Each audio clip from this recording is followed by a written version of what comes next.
देखिए आलोक जी, सबसे पहले आप ही का कमेंट, एक कमेंट मैं सबसे लेना चाहूंगी कि ये जो चुनाव के रुझान है, ये नतीजों में कितने तब्दील होंगे ये तो थोड़े वक्त के बाद पता चलेगा, लेकिन कम से कम ये तो है कि बिल्कुल ऑपोजिट तो नहीं हो जाएगा सर, कि मतलब ये आ रहा है और बिल्कुल ऑपोजिट हो जाए। नहीं, ऐसा नहीं लगता है, जो कि जिस तरह से ट्रेंड है, निश्चित रूप से तेजस्वी यादव बने आरजेडी की सीटें एक जो नंबर 1 बनने की थी वो कोशिश जारी है, और लेकिन जेडीयू ने जितना अच्छा परफॉर्मेंस इस समय दिखा रहा है रुझान से, इससे ऐसा लगता है कि एनडीए को तो आप रोक नहीं पाएंगे।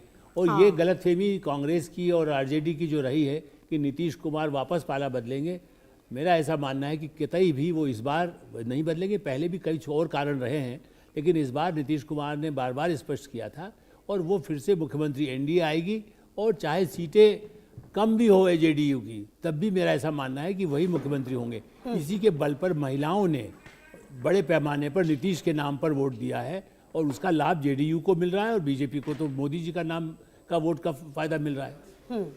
ठीक है। अच्छा राकेश जी, देखिए ये जो रुझान जो आए हैं जिस तरीके से, मतलब इस बार ऐसा लग रहा है कि बिल्कुल चेंज है, मतलब कि पिछली बार जो आरजेडी है वो बहुत बड़ी पार्टी जो है, और एक मतलब रिएक्शन छोटा सा मेरे को इस पे भी चाहिए कि जो ये प्रदर्शन रहा है जेडीयू का, क्या नीतीश के चेहरे पर इस तरह से रुझान सामने आ रहे हैं? देखिए, नीतीश कुमार को लेकर हम लोग ग्राउंड जीरो पर भी देख रहे थे कि कोई एंटी इनकम्बेंसी नहीं था, और जिस तरह से महिलाओं ने, ओबीसी और ईबीसी ने जिस तरह से अपना विश्वास जताया है, जो शुरुआती रुझान है अभी खुशबू, तो इसको आपको थोड़ा देर इंतजार करना पड़ेगा। लेकिन जिस तरह से जेडीयू, जो कि हम लगातार हम कर रहे थे कि जेडीयू बेहतर प्रदर्शन करेगी, जेडीयू जो है एनडीए में बेहतर प्रदर्शन कर रही है, और नंबर 1 में जो टक्कर चल रहा है, जिस तरह से जेडीयू और आरजेडी के बीच, तो ये महत्वपूर्ण है। लेकिन ये साफ है कि नीतीश कुमार पर महिलाओं और ओबीसी और ईबीसी का जो है विश्वास। ठीक है, राजीव जी भी हमारे साथ है, निखत जी भी हमारे साथ जुड़ गई हैं।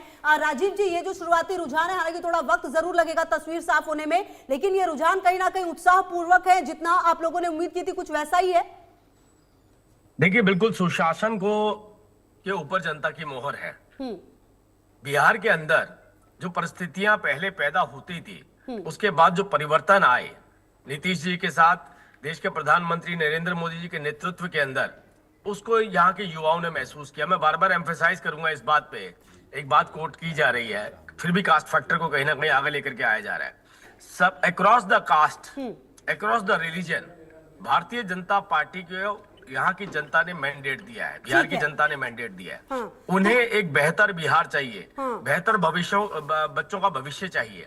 बच्चों के भविष्य के लिए माताओं ने वोट किया है, बच्चों के भविष्य के लिए उनके पिता ने वोट किया है, और अपने भविष्य के लिए युवाओं ने वोट किया। ठीक है, ओके।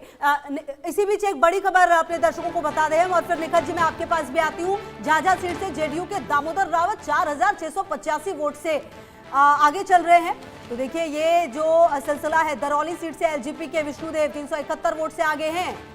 29 सीटों पर चिराग पासवान की पार्टी ने चुनाव में अपने उम्मीदवार उतारे हैं। अलीनगर से बीजेपी की मैथिली 1826 वोट। तो आपको बता दें सिवान से बीजेपी के जो कैंडिडेट है वो भी आगे चल रहे हैं। तो ये हम लगातार आपको बताने की कोशिश कर रहे हैं कि ये जो कॉम्बिनेशन जिस तरीके से खड़ा किया गया था तमाम सीटों पर, वो फिलहाल काम करता हुआ एनडीए की तरफ से तो नजर आ रहा है। और निखत अब्बास जी भी लगातार हमारे साथ जुड़ी हुई है। निखत जी, इस बार का जो ये पूरा आंकड़ा है, कांग्रेस, क्या पिछली बार से खुद के, अगर सिर्फ कांग्रेस की स्पेसिफिक बात की जाए, क्या अब पिछली बार के प्रदर्शन से बेहतर प्रदर्शन हो पाएगा, सीटें बढ़ पाएंगी? क्योंकि अभी तो आंकड़ा 16 पर है जो आप लीड कर रहे हैं, मतलब अभी हालांकि थोड़ा वक्त है जरूर तस्वीर साफ होने में। क्या बता रहा है ये आंकड़ा, कैसे ले रही है इसे? पहले तो आपको, मेरी को पैनलिस्ट को और आपके दर्शकों को मेरा नमस्कार।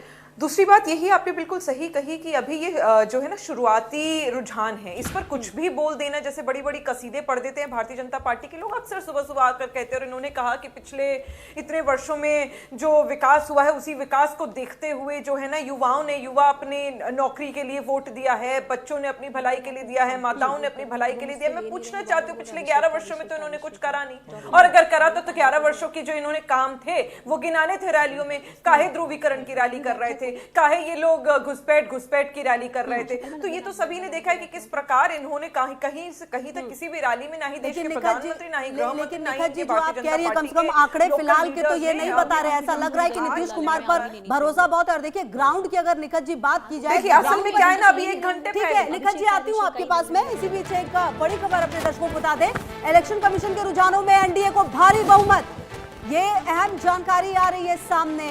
इलेक्शन कमीशन ने दिया ये भारी बहुमत, जेडीयू 68, बीजेपी 65 सीटों पर आगे चल रही है। और आप देखिए कि ये चिराग की पार्टी भी 16 सीटों पर आगे है। जो प्रदर्शन है अभी आप देखिए ये सामने आ रहा है रुझानों में। फिलहाल एनडीए को बहुमत 213 सीटों के रुझान आ चुके हैं। इलेक्शन कमीशन की तरफ से 213 सीटों पर जो रुझान है वो आ